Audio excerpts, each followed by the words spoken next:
ဖုံးအကြီးကြီးကင်မှာ Ultra ဖြစ်မယ်လို့ထင်နေတော့လားတကယ်တော့အိတ်ကတ်ထဲ easy ဆန်တဲ့ဒီကောင်လေးကမှတကယ် Ultra အသေးဆိုင်လေးဗျ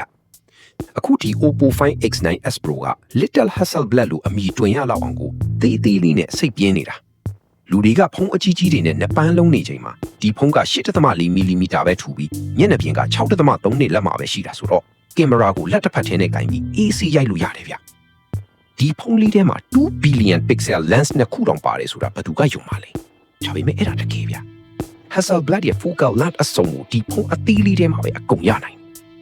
ပိုကောင်းတာက Ultra model ဒီမှာပဲပါတဲ့ Dansha Color System ကဒီကောင်မှလည်းပါနေတာပဲရိုက်လိုက်တဲ့ပုံလေးကတကယ်ကိုအပြင်ကအတိုင်းသဘာဝကျကျနဲ့လှနေဗီဒီယိုရိုက်ရင်လည်း 8K 30 fps နဲ့ 4K 120 fps အထိရိုက်လို့ရနေတော့ professional တွေတော့မျက်လုံးပြူးသွားလိမ့်မယ်ဘက်ထရီကလည်း9025